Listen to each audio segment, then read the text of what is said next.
kesalahan-kesalahan fatal yang dilakukan para suami. Dan ini ibu bisa sampaikan kepada para suami. Nah, bapak-bapaknya nggak hadir masalahnya.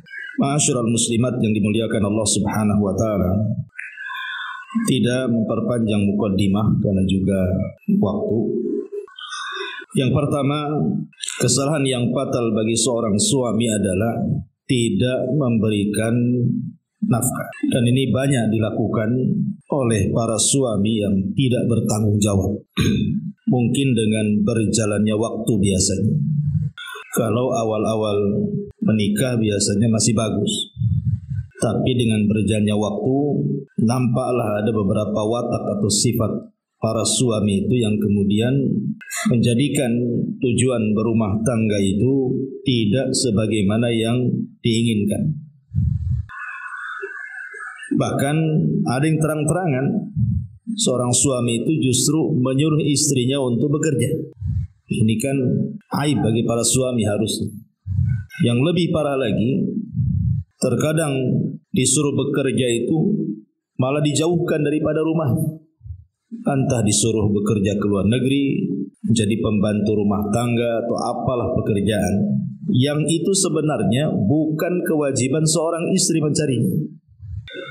Karena Allah Subhanahu wa taala mengatakan dalam surah Al-Baqarah 233, wa 'alal mauludi lahu rizquhunna wa qiswatuhunna bil ma'ruf. Dan kewajiban seorang ayah adalah memberi makan dan juga pakaian kepada istrinya dengan cara yang baik. Makanya ditegaskan dalam sebuah hadis yang dikeluarkan Imam Ahmad dalam musnadnya, Nabi mengatakan kafa bil mar'i itsman an yudayyi'a man yaqut. Cukuplah seseorang itu telah melakukan dosa ketika dia melalaikan kewajiban kepada orang yang harus ditunaikan. Ini yang pertama, ini yang fatal. Ya, kalau suami kok tidak mencari nafkah, malah cenderung menjadi pengangguran, padahal kalau dia mau mencari kerja itu pasti ada saja. Karena tidak mungkin Allah Subhanahu wa taala menahan rizki seseorang. Apalagi dia seorang kepala rumah tangga yang di bawahnya ada orang-orang yang diberi makan oleh dia, anak istrinya. Mustahil. Bahkan yang ada kalau seandainya dia niat untuk mencari kerja, pasti Allah mudahkan.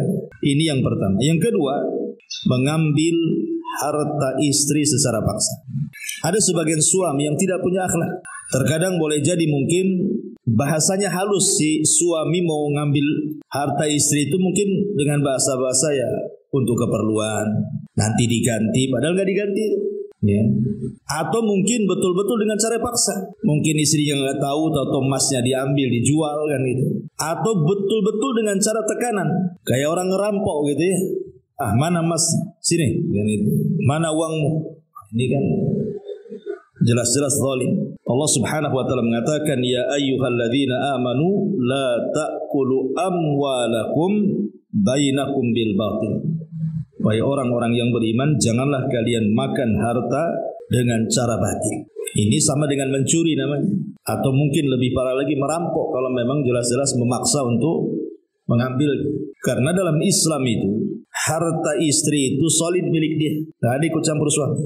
Makanya kenapa kalau kita bicara tentang bab waris, kok laki-laki dapat satu, perempuan kok dapat separuh dari bagian laki-laki? Zahirnya nampak tidak adil, harusnya satu-satu lah. Masa perempuan separuh dari warisan laki-laki? Mana adil? Kita katakan Allah memberikan hukum itu sudah adil. Sebab kalau seandainya laki-laki itu menikah seandainya, maka harta yang satu itu berbagi dengan istrinya. Tapi kalau si istri dia dapat warisan, dia tidak bisa berbagi dengan suami, itu harta-harta dia. Nggak berhak suami mengambil harta yang memang itu milik dia, hasil jerih payah dia atau warisan dari orang tuanya. Kecuali illa an takuna tijaratan an taradim minkum. Kecuali kalau memang si istrinya redha mau bantu suaminya. Namanya suaminya punya skill usaha, tidak punya modal, istri punya duit. Udah bang, saya ada duit, ada modal, nggak apa-apa pakai saja. Berarti di sini ada kerelaan, ya kan? Si istri ngasih si suami. Tapi kalau tidak ada kerelaan, tidak boleh seorang suami mengambil harta istri secara paksa. Ini kezaliman dalam rumah tangga. Ini yang kedua. Yang ketiga, memaksa istri untuk tinggal di rumah orang tuanya dan tidak berusaha untuk mencari tempat tinggal untuk istri. Mencari tempat tinggal itu kan tidak harus punya rumah sendiri, beli tanah, bangun rumah, kan tidak harus seperti itu. Kan kontrak juga bisa. Kalau memang belum ada kesanggupan membuat rumah atau membeli rumah, bisa kontrak. Tapi kalau seandainya kemudian suami memaksa istrinya tinggal bersama keluarganya, maka ini kezaliman kepada istri. Karena bagaimanapun seorang istri itu harus punya kekuasaan sendiri dalam rumahnya. Sebab kalau campur dengan orang tuanya, dia tidak punya kekuasaan di situ. Dalam bab berumah tangga, dalam bab poligami saja, tidak boleh seorang suami mencampurkan satu rumah dengan istri. Kenapa? Karena tidak punya kekuasaan. Kecuali kalau umpamanya dapurnya sendiri-sendiri, kamarnya sendiri-sendiri, ruang tamunya sendiri-sendiri, kan begitu ya. Karena ada yang sifatnya privasi masalah, yang tidak bisa seseorang itu kemudian nyampur dengan orang lain. Makanya sebuah kezaliman suami kalau memaksa istri tinggal di rumah orang tuanya. Ma'asyiral muslimin muslimat yang dimuliakan Allah Azza wa Jalla, tentu di sini baik memaksa tinggal di rumah orang tuanya sendiri atau di rumah orang tua suaminya. Kecuali ada uzur, umpamanya sakit, ya mungkin orang tuanya sakit, kemudian suami meminta dia tinggal di rumah orang tuanya untuk merawatnya, kan hanya temporary saja, tidak selamanya kan. Kalau sudah sembuh ya baliklah kan. Ini yang ketiga, karena Allah mengatakan dalam surah At-Talaq itu, askinuhunna min haitsu sakantum, berilah mereka tempat tinggal yang layak. Ngontrak, ngekos yang jelas, ada tempat tinggal yang layak. Kalau hujan tidak kehujanan, ya panas tidak kepanasan. Ataupun yang nomor 4, ini yang parah lagi. Kalau yang ketiga ini kan memaksa tinggal bersama orang tuanya. Ini yang keempat, ini memaksa istri itu untuk membantu ibu suaminya, membantu kerabat-kerabat suaminya. Ini kezaliman, tidak boleh. Kenapa demikian? Karena bukan kewajiban seorang istri itu membantu orang tua suami atau membantu kerabat saudara-saudara daripada suami. Kalaupun seandainya seorang istri itu berbuat baik kepada keluarga suami atau orang tua suami, itu hanya sifatnya ingin mencari perhatian suami saja. Ingin berbuat baik kepada suami dengan menghormati keluarga besar dia. Ya, sekali-kali membantulah kalau ada hajat, ada kebutuhan atau lagi sakit dan begitu seterusnya. Makanya Al-Imam Ibn Utsaimin rahimahullahu ta'ala, beliau pernah ditanya, hal li ummi zauji hakun ala zaujati, apakah ibu dari suami dia punya hak untuk memaksa menantunya, istri daripada anaknya untuk membantunya? Maka kata Syekh Utsaimin, la, tidak ada kewajiban. Ummu zauji laisa laha haqqun wajibun ala az-zaujati binisbati ilal khidmati. Tidak ada kewajiban seorang istri membantu ibu dari suami atau kerabat dari suami. Maksudnya binisbati lil khidmat. Khidmat itu maksudnya ya datang ke rumahnya, nyapu rumahnya, bersihin alat dapurnya, mencucikan pakaiannya dan begitu seterusnya. Itu bukan kewajiban. Tapi kalau ingin berbuat baik tidak ada masalah, tapi bukan kewajiban. Tapi kalau suami ngancam-ngancam gitu kan, kau harus bantu ibuku, bantu saudaraku, ini kezaliman suami. Itu bukan kewajiban istri membantu keluarga suami. Nah, ini juga kesalahan. Jadi ibu kalaupun membantu mertua, ya itu karena kebaikan. Kebaikan apa? Ingin mengambil hati suami supaya lebih sayang lagi, karena kita punya perhatian kepada keluarganya. Sebab kalau kita tidak punya perhatian kepada keluarga suami atau kepada orang tuanya kan, suami pun mungkin malas sama ibu kan gitu. Tetapi kalau dikatakan wajib sampai kemudian memaksa suami untuk membantu orang tuanya atau kerabatnya, ini kesalahan fatal, kezaliman. Tidak boleh. Ini yang nomor 4. Kemudian yang nomor 5, terkadang ada sebagian suami yang tega, artinya ketika istri ini mau bersilaturahim kepada keluarganya. Mungkin dia sudah lama nggak pernah berkunjung sama orang tuanya di kampung mungkin kan, kitanya pula di Batam. Ataupun ingin berkunjung kepada kerabat-kerabatnya, entah saudara kandungnya, paman-pamannya, bibi-bibinya. Terkadang ada suami itu yang menghalang-halangi. Tidak boleh. Kamu tidak boleh pergi. Kamu tetap di rumah. Nanti berhujah pula dia. Kan suamimu lebih harus ditaati dibandingkan orang tuamu. Betul, kaidah itu tidak salah. Ya. Tetapi kalau seandainya kemudian melarang-larang, mengancam-ngancam tidak boleh seorang istri bersilaturahim kepada keluarganya, ini namanya suami sama saja hendak memutus silaturahim. Dan Allah katakan, fahal asaitum in tawallaitum an tufsidu fil ardi wa tuqatta'u arhamakum. Maka apakah kiranya jika engkau sudah berkuasa merasa jadi suami, kamu berbuat kerusakan di permukaan bumi kemudian berusaha memutuskan hubungan keluarga, lihat dampaknya, ulaikal ladzina la'anahumullah fa asammahum wa a'ma absarahum. Mereka lah orang-orang yang dilaknat Allah dan ditulikan telinganya, dan mereka akan dibutakan penglihatannya di hadapan Allah Subhanahu wa taala. Bayangkan sampai ada ancaman laknat dari Allah. Maka tak boleh seorang suami itu melarang-larang istrinya untuk bersilaturahim kepada keluarganya. Tetapi juga istri harus tahu diri juga kan itu. Jangan kemudian setiap waktu ngajak suaminya ke keluarganya, tahu mungkin jauh tempatnya, gaji suaminya pun tidak banyak. Akhirnya karena merengek-rengek terus, terpaksalah suami akhirnya nekat cari uang tanpa melihat halal haram pula. Yang penting istrinya senang, kan nggak boleh juga. Ya, jadi harus melihat kondisi keuangan juga. Kemudian yang nomor 6, terkadang ada sebagian suami itu kalau mungkin ibu melakukan kesalahan, itu sampai menegurnya itu sampai taraf menyiksa. Sampai taraf menyiksa gitu ya. Saya pernah lihat di berita itu sampai dipukuli, bahkan dilukai, bahkan disiram air keras pula, macam-macam ceritanya ya. Jadi ada suami itu yang suka menyiksa istri hanya sebuah kesalahan.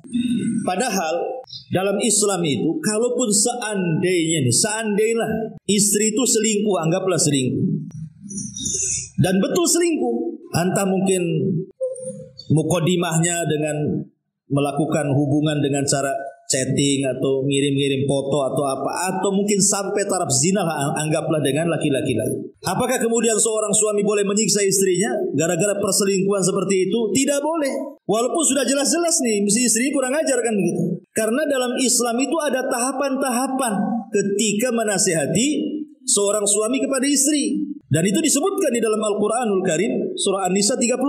Allah Subhanahu wa taala mengatakan, wallati takhafuna nusuzahunna fa'idhuhunna wahjuruhunna fil madhaji wadribuhunna fa in ata'nakum fala tabghu 'alaihinna sabila innallaha kana 'aliyan kabira.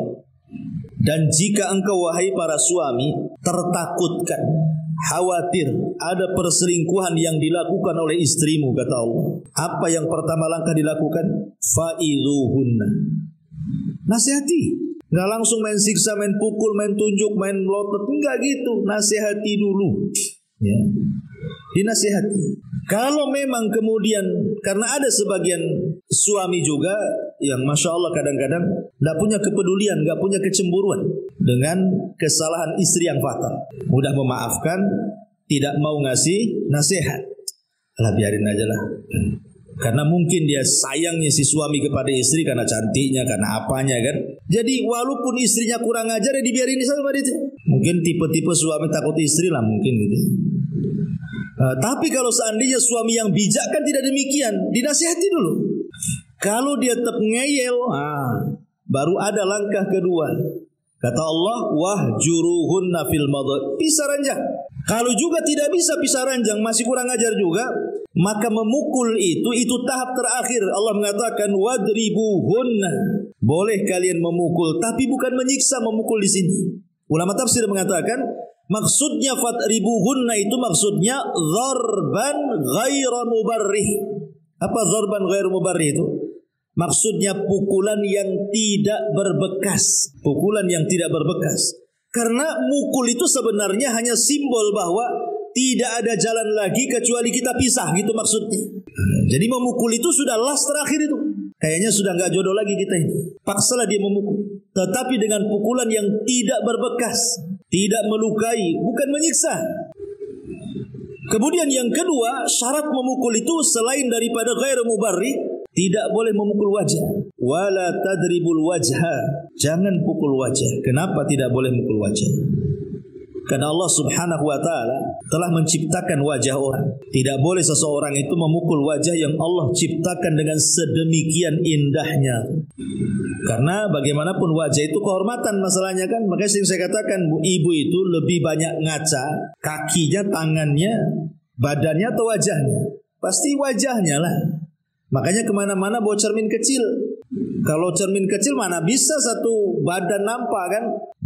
Pokoknya ke kakinya gitu, biar mata kakinya nampak. Mata kaki tak nampak, ya mata kepala yang nampak. Makanya di sini dilarang tidak boleh mukul wajah dan tidak boleh berbekas. Berarti pukulan di sini hanya simbol saja sebenarnya. Ya mungkin mukul pahanya gitu ya, yang banyak dagingnya, bukan bagian-bagian yang bisa mencelakakan fisik dia. Jadi ini kesalahan suami menyiksa istri karena sebuah kesalahan, tidak melalui tahapan-tahapan gitu. Nasihat, kemudian pisah ranjang, baru memukul, itu pun bukan menyiksa, ya, memukul. Kemudian juga yang nomor 7. Yang nomor 7 di antara kesalahan suami itu adalah memaksa istri untuk melakukan hubungan suami istri yang diharamkan. Mungkin ini mencakup pamannya memaksa melakukan hubungan gaya binatang yang itu tidak dilakukan oleh manusia. Seperti mamanya melakukan jima lewat duburnya, ini kan jelas dilaknat. Tidak boleh, jangan mau. Ya, seorang istri dipaksa suaminya untuk melakukan seperti itu. Kenapa? Karena ada hadis yang mengatakan, man ata imra'atan fi duburiha. Barang siapa yang mendatangi istrinya dari duburnya, faqad kafara bima unzila ala Muhammadin sallallahu alaihi wasallam. Dia telah kafir dengan syariat Muhammad sallallahu alaihi wasallam. Ataupun memaksa istri ketika istri sedang haid atau nifas, haram, tidak boleh. Karena Rasul mengatakan juga, man ataha idhan awi imra'atan fi duburiha aw kahinan fasaddaqahu faqad kafara bima unzila ala Muhammadin sallallahu alaihi wasallam, rawahu Ahmad wa Tirmidzi wa Nasa'i wa Ibnu Dawud. Barang siapa yang mendatangi istrinya dan dia sedang haid, atau mendatangi istrinya dari duburnya, atau mendatangi dukun dan membenarkan ucapannya, maka dia telah kufur dengan syariat Muhammad sallallahu alaihi wa ala alihi wasallam. Jadi tidak boleh, ya. Ibu jangan mau juga kalau suami maksa seperti itu. Atau mungkin meniru orang-orang barat lah, ya. Meniru orang-orang barat yang menjijikkan bahasanya, mungkin disuruh makan kotoran atau apa, naudzubillah. Intinya bahwa kalau memang dia memaksa untuk melakukan hubungan yang aneh-aneh, yang tidak sejalur dengan fitrah dan juga syariat Islam, maka ibu jangan mau. Karena ini kezaliman suami. Ngapain maksa-maksa seperti itu? Terkadang binatang saja tidak melakukannya, manusia pula melakukannya. Naudzubillah. Ya. Ini yang nomor 7. Kemudian yang nomor 8. Ini juga kesalahan fatal ya. Yang nomor 8, meninggalkan istri dengan cara menggantung, tidak menceraikan, ya tidak memberikan nafkah. Ada suami ini kalau seandainya dia nggak senang dengan istrinya, langsung pergi dia. Habis itu tak balik lagi. Harusnya kalau memang dia tidak suka, ceraikan, biar dia dapat jodoh lagi. Ini diceraikan tidak, dikasih nafkah tidak. Nah, ini kan bahaya. Makanya Allah Subhanahu wa taala mengatakan dalam surah An-Nisa 129 itu, "Fala tamilu kullal maili fatadaruha kal muallaqati." Apa kata Allah? Fala tamilu kullal maili fatadaruha kal muallaqati. Sehingga kamu biarkan istri kamu terkatung-katung tanpa ada kejelasan. Ini menyiksa namanya.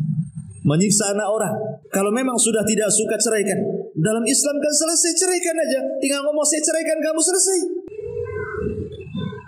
Yang penting kemudian selesai dulu si istri ini. Kalau dia menikah lagi kapan-kapan kan bisa gitu. Walaupun mungkin secara pengadilan belum sah.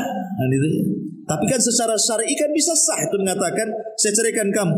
Artinya si wanita itu atau si istri sudah bebas itu. Menentukan pilihan hidupnya kan bebas kan. Nah, sekarang ini nggak jelas suami saya menceraikan nggak, sementara mungkin dia pun ingin hidup layaknya orang lah, ingin berumah tangga, atau mungkin dia melirik ada laki-laki yang mungkin soleh bagi dia. Nggak bisa, kenapa? Karena dia masih terikat pernikahan dengan orang lain. Nah, ini kan kezaliman namanya. Maka ini juga kesalahan suami. Jangan kemudian menggantung istri seperti itu. Kalau tidak suka, ceraikan, selesai. Apa susahnya menceraikan? biar dia punya kehidupan sendiri. Ya. Ini juga farah ini ya, yang nomor 8. Kemudian yang nomor 9, ya, safar lebih daripada 6 bulan. Nggak ada kabar lagi. Yang parah kalau ada kabar masih mendingan. Ini safar cari pekerjaan, nggak ada kabar pula. Tahun-tahun kadang-kadang hilang. Kalau memang dia mati, di mana kuburnya kan itu. Kalau dia memang kawin lagi, di mana madunya kan itu. Kalau dia masih ada masih bekerja, ya harus jelas tempat bekerjanya. Ini kadang-kadang hilang itu, nggak tahu nasibnya seperti apa. Yang lebih parah itu sampai bertahun-tahun tuh, ada sampai 10 tahun, kadang lebih kadang-kadang. Tapi si istri ini setia, masih nunggu saja kan. Itu kayak nunggu ikan di kolam keruh. Ada nggak tuh ikannya? Ada nggak tuh? Namanya keruh kan itu. Jadi nggak jelas gitu ya. Maka ini juga, padahal dalam Islam itu seorang suami kalau pamit bekerja kepada istri itu paling lama 6 bulan dia harus pulang. Kecuali ada izin istrinya. Kalau istri ngizini ya nggak apa-apa. Karena mungkin terikat kontrak di kapal harus 2 tahun baru boleh pulang kan gitu ya. Atau di perusahaan mana yang tidak bisa setahun pulang. Nah, nanti persetujuan istri. Kalau istri tak mau ya jangan. Nggak usah lah bang, nggak usah kerja di situ, nggak apa-apa lah, jual es cincau aja. Yang penting abang di rumah kan itu. Tapi ada istri yang baik hati, dah nggak apa-apa bang. Ya. Berangkat aja Bismillah. Tapi hati-hati, hati-hati apa? Pokoknya hati-hatilah. Safar lebih 6 bulan itu dilarang. Umar bin Khattab radhiyallahu anhu. Jadi Umar ini biasanya kalau ngirim pasukan itu setahun sekali di rolling. Setahun di rolling gitu. Jadi satu malam Umar ini lewat di sebuah rumah, kemudian ada seorang wanita menyair karena kerinduan dia kepada suaminya, sampai di antara bait syairnya, kalaulah bukan karena takut kepada Allah, tentu ranjang ini akan bergoyang. Maksudnya kalau saya tidak takut kepada Allah, sudah saya selingkuh dengan orang gitu. Tapi karena takutnya aku bertahan. Jadi Umar ini mendengar seperti ini, hasrat seorang wanita itu, akhirnya disitulah dia merubah kebijakan pengiriman pasukan yang tadinya setahun rolling menjadi 6 bulan rolling. Jadi dari sini Umar bin Khattab radhiyallahu an kemudian memutuskan per 6 bulan para tentara pulang ganti. Ya, dan ini juga menjadi dalil bahwa seorang suami kalau meninggalkan istri paling lama 6 bulan pulang. Ya, kecuali kalau memang ada izin persetujuan ya sesuai dengan kesepakatan, nah itu lain lagi ceritanya. Ya, ini kan kalau seandainya istrinya tak mau ditinggal. Ini yang nomor 9. Dan yang nomor 10 ini juga fatal, tidak memberi keamanan. Ya. Kenapa seorang istri, kan tujuan ibu menikah dengan suami itu supaya ibu merasa dilindungi, diayomi, merasa aman, tidak diganggu orang. Ya, merasa aman, tidak diganggu orang, kemudian punya rumah sendiri, punya benteng sendiri gitu ya. Nggak ada yang ganggu. Kenapa? Kalau diganggu tinggal lapor suaminya. Tetapi ada sebagian suami itu yang zalim kepada istri. Terkadang mereka menakut-nakuti dengan cara mengusir kadang-kadang, ataupun mungkin mengancam-ngancam dengan kawin lagi. Dan banyak tuh suami, kalau gitu saya kawin lagi saja. Kawin lagi. Ya kawin aja lah kan begitu ya. Ngancam-ngancam saja. Artinya bahwa di sini kadang-kadang ada seorang suami itu yang seperti itu, suka nakut-nakuti. Yang lebih parah lagi, kadang-kadang nakut-nakutinya itu betul-betul terjadi. Kamu kalau macam-macam saya usir. Akhirnya ada masalah, langsung betul-betul diusir. Diusir, semua barang-barang yang ditaruh di rumah dikunci dari dalam, pulang kau ke rumah sana. Lah yang seperti ini tidak boleh, karena Rasul mengatakan la yahillu li muslimin an yurawwi'a muslimah. Tidak halal alias haram seorang muslim saja menakut-nakuti muslim yang lain aja haram. Apalagi seorang suami menakut-nakuti istrinya, ini kezaliman. Inilah yang disebutkan para ulama, ini kesalahan yang fatal. Kesalahan yang fatal suami kepada istri. Ya, 10 perkara yang harus diketahui para suami, jangan sampai melakukan 10 perkara. Karena ini kesalahan fatal. Kesalahan fatal. Yang lebih fatal lagi ya ada. Seperti mamanya suaminya nggak mau sholat. Suaminya nggak mau sholat. Kalau suami tidak mau sholat, tidak taat kepada Allah, macam mana rumah tangganya akan diberkahi?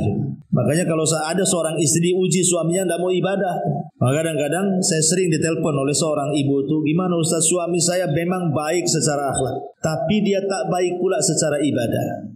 Yang satunya terbalik, Ustaz, Masya Allah, suami saya itu rajin ngaji, sholat, tapi tukang gampar katanya. Yang satu baik akhlaknya, yang satu bejat agamanya. Yang satu baik agamanya, bejat pula akhlaknya. Makanya rumah tangga itu kalau ingin sakinah mawaddah, ya dua-duanya harus ada lah. Ya, dia ahli ibadah juga punya akhlak. Makanya kenapa Rasul mengatakan kepada kita orang tua, kalau kita ini punya anak gadis, kemudian ada yang melamar, kata Rasul, kalau ada laki-laki yang melamar putrimu, kemudian baik agamanya, kemudian baik akhlaknya, segera nikahkan dengan laki-laki. Kalau tidak, rusak agamamu. Kalau tidak, rusak anakmu. Karena yang merusak anak itu tadi, namanya mendapatkan suami bagus agamanya, tak bagus pula akhlaknya. Kasihan anak kita kena gampar terus kan itu. Atau sebaliknya, memang suaminya baik bu, Masya Allah, dikasih rumah, dikasih ini, tapi apa kemudian dia menjerumuskan anak kita ke neraka jadinya. Nah ini salah siapa? Orang tuanya lah membiarkan anaknya menjerumuskan lagi anaknya ke neraka. Enak di dunia sesat, habis masuk neraka pula. Alhamdulillah. Jadi ada suami-suami yang seperti ini, ya, mereka tidak mau sholat, ya ibadah, tapi minimalnya kalau seandainya baik agama, walaupun akhlak tidak baik, kan akhlak ini bisa diperbaiki sedikit demi sedikit. Sebab kalau sudah rusak agama, lebih sulit tuh untuk baik akhlaknya. Karena kalau tahu agama kan takut kepada Allah minimalnya. Nanti lama-lama Allah kasih hidayah. Tidak mungkin lah kalau sholat-sholat terus kok nggak dapat hidayah, asik gitu terus kan. Pasti satu hari pun akan berubah. Karena dia dekat dengan hidayah. Lain dengan yang baik akhlaknya, dia jauh dari hidayah. Ya mungkin dia baik, lama-lama ada waktu-waktunya dia jahat nantinya. Nah inilah makanya penting memahami 10 masalah. Ya. Ma'asyiral muslimat yang dimuliakan Allah Azza wa Jalla. Bagaimana kalau kebalikannya? 10 kebalikan daripada suami. Nah ini juga kita bacakan saja. Ya.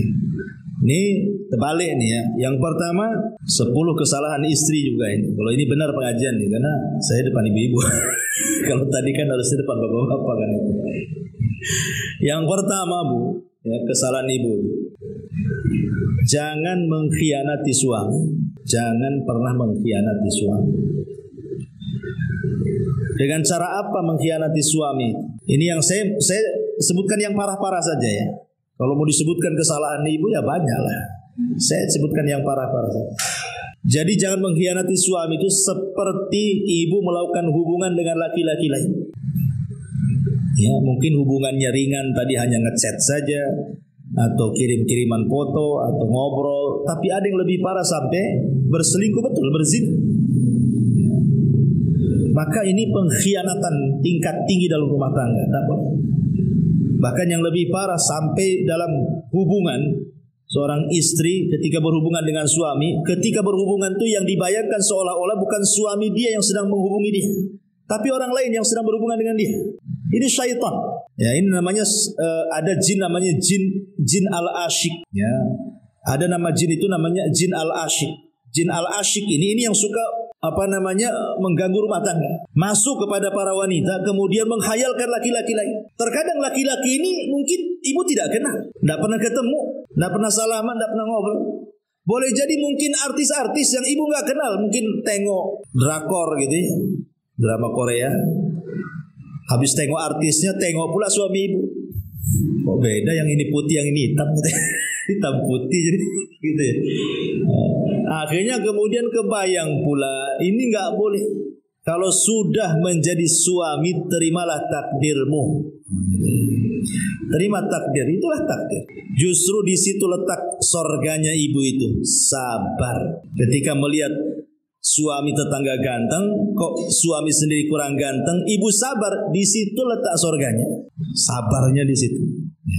Ini yang pertama. Yang kedua, ya, menyama-nyamakan suami dengan orang lain. Mungkin dulu si istri ini pernah menikah dengan suami yang lama, kemudian menikah lagi dengan suami yang baru, cerai, menikah dengan suami yang baru. Akhirnya dibanding-bandingkan. Bang, kok bukan kayak suami yang dulu katanya. Kenapa suami yang dulu baik? Lah kenapa kok nikah aku? Jadi ada orang istri itu dia itu masih mending lah, karena kan dalam lingkup keluarga. Tapi yang lebih parah itu membanding-bandingkan dengan suami tetangga, itu yang masalah. Karena hakikatnya sebenarnya kalau umpama ibu mengatakan seperti ini kepada kepada suami itu, "Bang, tengoklah tuh suami sebelah tuh. Tengok, apa yang harus ditengok? Tengoklah kan. Apa yang ditengok kan? Tuh tengok tuh, pagi-pagi dia bangun, ya kan? Wangi, ganteng, kerjanya bagus. Abang nih tidur, pokoknya ya paham lah ibu-ibu kan." Kalau sebenarnya kalimat seperti ini nggak layak diucapkan. Kenapa? Itu sama saja ibu itu memposisikan kalau gitu suami saya itu dia dan bukan kamu. Itu sebenarnya bahasanya seperti itu. Cuman dibahasakan lain. Ya. Jadi tidak boleh, apalagi sampai menunjuk betul-betul nampak suami tetangganya lewat. Itu kayak dia, itu lebih parah lagi. Ya. Jadi kalau ta'yin itu lebih parah lagi. Tadi kan umum, tetangga yang mana kan ya. Tapi kalau ini kan sama dengan ibu mengatakan kalau bisa suami saya itu dia, bukan kamu. Gitu. Cuman bahasanya dipelintir saja sama ibu. Ini yang kedua. Yang ketiga, ibu jangan membalik dunia. Ya, jangan membuat dunia terbalik. Dengan cara apa? Ibu itu kan dipimpin sama suami. Ini terbalik, ibu mimpin suami. Ada perempuan-perempuan itu mau jadi pemimpin, mau dipilih dia untuk presiden 2024. Jadi ibu ini maunya jadi pemimpin dalam rumah. Nggak boleh ibu. Kadrat seorang ibu ya ibu ini bukan pemimpin, dipimpin. Karena pemimpin itu sudah jelas, ar-rijalu qawwamuna 'alan nisa, kan suami pemimpin, jelas Quran mengatakan ar-rijalu qawwamuna 'alan nisa. Kurang apa? Kemudian Allah berikan alasan kenapa mesti laki-laki. Bima faddalallahu ba'dahum 'ala ba'din wa bima anfaqa min amwalihim. Jelas dari segi tenaga bu, suami lebih kuat tenaganya. Ya, mau ibu kerja bangunan, ya, suami lebih kuat, dia kerja kuat suami itu, cara berpikirnya juga kuat, kemudian juga mereka sempurna agamanya. Kalau ibu kan akalnya tidak sempurna karena berbagi dengan perasaan, kemudian agama tidak sempurna juga karena waktu-waktu tertentu ibu nggak bisa ibadah. Waktu haid mana ibu bisa sholat, bisa puasa, pegang mushaf aja diperselisihkan kan begitu. Jadi agamanya kurang. Kalau laki-laki kan sempurna. Ya tidak mungkin laki-laki head LGBT itu namanya kan. Laki-laki itu ya pasti sempurna agamanya. Ya, maksudnya tidak ada penghalang bagi dia untuk beribadah. Kalau perempuan tidak. Ya. Makanya kenapa kemudian terimalah kodratnya kalau seorang istri itu memang dipimpin oleh suami. Jangan suka mimpin. Karena ada istri itu dia mau semau gue lah bahasa sayanya itu. Keluar rumah sesuka dia, ya, mau izin mau enggak terserah dia. Tentu suaminya datang, istri nggak ada. Celakanya lagi handphonenya bukan di silent lagi, dimatikan. Nah suami apa nggak pusing nyari ibu kemana kan itu? Harusnya kan nggak seperti itu. Itu namanya kalau mau merdeka, kenapa nikah? Nggak usah nikah lah kalau merdeka. Ya, jadi jangan membalik dunia, hormati suami. Ya, jangan menjadi pengatur dalam rumah tangga. Aturan rumah tangga itu sudah baku bu. Hak istri apa, hak suami apa, sudah ada, diatur semuanya. Ya, kemudian kadang-kadang nggak mau menerima pendapat suami kan. Suami baru ngomong, ibu udah ngomong duluan. Yang keempat, tadi meninggalkan rumah tanpa izin. Bu, dalam setiap rumah tangga pasti ada masalah. Nggak mungkin nggak ada masalah. Rumah tangga Nabi aja masalah. Rumah tangga sahabat aja masalah. Apalagi rumah tangga ini pasti ada masalah. Kalau ada masalah bu, jangan kabur dari rumah. Ini fatal. Ya, kalau sampai seorang wanita meninggalkan rumah, ini fatal sekali. Karena berarti perempuan ini tidak mau menyelesaikan masalah keluarga. Dia mau memperluat. Sebab kalau dia sudah kabur dari rumah, ini masalahnya bukan sebatas rumah, tapi dia akan menyebar kemana-mana. Tidak mungkin orang lagi kesel kemudian ke rumah kawannya tidak cerita di kawan, itu mustahil. Atau mungkin pulang kampung ke rumah orang tuanya, nggak mungkin diam-diam, pasti akan cerita juga. Sampai kapan ibu diamkan itu? Murung-murung pasti ditanya kawannya. Susah kali kamu tertawa, biasanya pokok tawa itu 1 jam udah berhenti. Kadang senyum aja susah, mesti kan ditanya begitu. Atau paksalah awalnya mungkin sedikit yang diceritakan. Keasikan melebar, akhirnya semua diceritakan. Kan jadinya memindahkan masalah tuh jadi. Maka ini yang nomor 4. Kemudian yang nomor 5, jangan menghina keluarga suami. Ini fatal. Ya, banyak istri-istri itu yang tidak menghormati keluarga suami. Bahkan lebih parah menghina ibunya suami, menghina saudaranya suami. Ada ya perempuan yang nggak tahu diri nih kayak gini. Ya. Kemudian juga yang nomor 6, jangan suka berdusta. Maksudnya berdusta, dustanya ini yang tingkatannya dusta besar, bukan dusta kecil. Kalau berdusta dalam rumah tangga itu dibolehkan sebenarnya. Kalau dalam rangka untuk keutuhan rumah tangga. Keutuhan rumah tangga. Memuji suami ibu. Oh Masya Allah. Tidak ada orang ganteng satu komplek ini. Kecuali suami saya. Ya. Itu karena tidak ada pemilihan. Kalau ada pemilihan ya. Nah, intinya ya gak apa-apa kan. Bohong-bohong sedikit gak apa masalah. Tapi masalahnya ada nih seorang istri kalau berdusta, ini sampai tingkat perang tetangga. Jangan Bu, jangan sampai berdusta di depan suami, akhirnya suami jadi bawa parang ke tetangga. Bang, ini akhir-akhir ini itu tetangga itu kalau saya lewat tuh suaminya selalu mandangi saya. Masalah Bu, apa enggak cemburunya suami naik tuh hitam ambil parang nanti. Jangan ya. Jangan berdosa sampai akhirnya perang. Ya kalau memang betul tutupi saja lah, jangan diceritakan. Karena nanti masalahnya beda kalau sudah laki-laki dengan laki-laki beda Bu. Ustaz dengan ustaz aja main parang kemarin. Kena bacok tuh kepalanya orang. Di mana tuh? Di Batam Center ya. Sesama ustaz itu. Gara-gara apa saya tak tahu. Yang satu kena bacok kepalanya, habis sarafnya kena. Jadi kalau sudah urusan laki-laki dengan laki-laki ini bahaya. Dan ibu pula kompor gasnya. Jadi jangan berdusta yang menjadikan dusta suami ini jadi masalah dengan orang. Berdusta soal keluarganya, dijelek-jelekin kemudian berbohong dan begitu seterusnya, ini jangan sampai. Kemudian nomor 7, membongkar aib keluar rumah. Tidak boleh ya. Privasi. Ibu yang tahu suami tutupi. Sejelek apapun suami bilang suami saya baik. Ya. Sekecil apapun gaji bilang suami saya miliarder. Itu maksudnya. Kan itu. Alhamdulillah saya punya suami. Kenapa? Makan enak. Walaupun padahal maksudnya ikan asin dengan tahu tempe aja hari-hari. Tapi sama orang, wah kalau saya enak di rumah. Kalau umpamanya kawannya cerita makan daging, bilang enak suami saya. Ya, hari-hari bawakan makanan gitu. Walaupun itu berdusta tetapi kan memuji suaminya. Ya, daripada terus terang, berapa gaji suamimu? 10 juta. Mikir deh. Kenapa? Suamiku payah. Suami payah-payah. Kenapa gaji sebulan gak cukup untuk makan gitu. Maka urusan-urusan privasi tidak boleh diceritakan karena aib masalahnya. Yang tahu dapur ibu itu ibu saja, jangan orang lain tahu. Apalagi yang lebih parah lagi sampai urusan ranjang. Ini seburuk-buruk manusia di hadapan Allah. Itu ada hadisnya itu. Ya.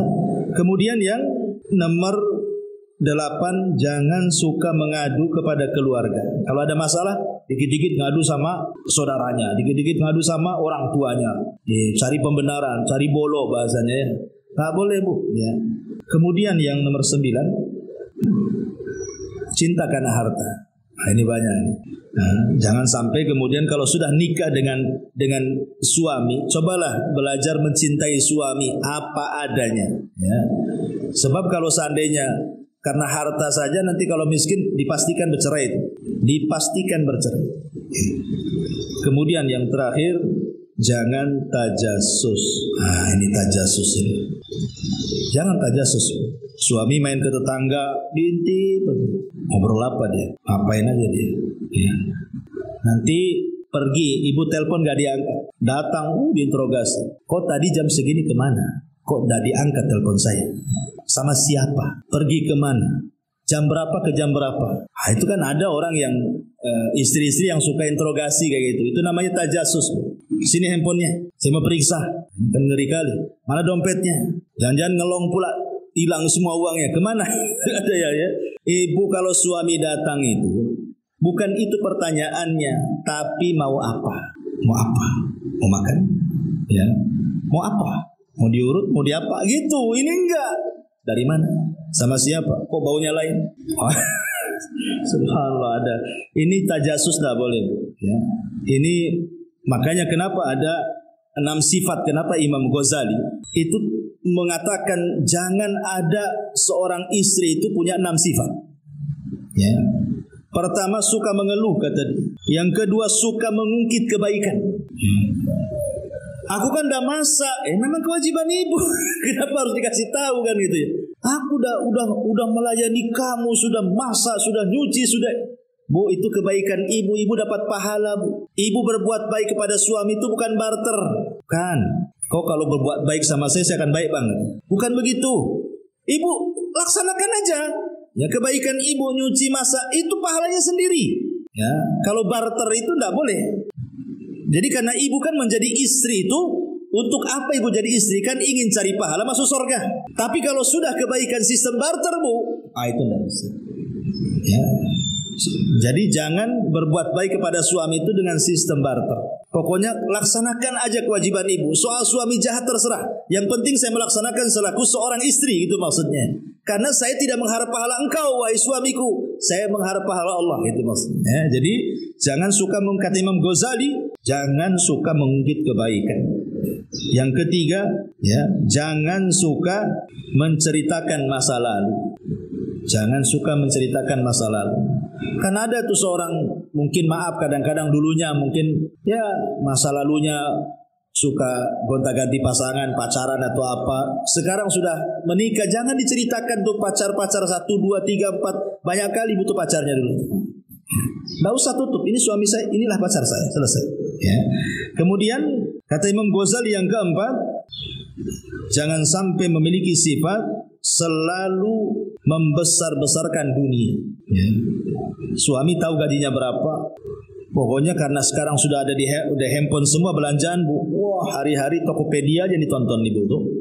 Tokopedia, Marketplace, apalagi tuh. Nah, akhirnya tas lewat, ini lewat, itu lewat. Tahu gaji suami seberapa? Ini yang branded itu yang ditonton. Kan gitu ya. Gaji setahun habis lah tuh beli satu tas tuh. Jangan selalu membesar-besarkan dunia. Ya, terimalah apa adanya.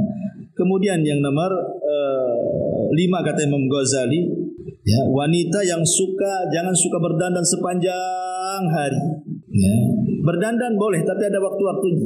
Tapi kalau terus saja berdandan, Bang, kayaknya ini yang sebelah sini agak sengit nih katanya.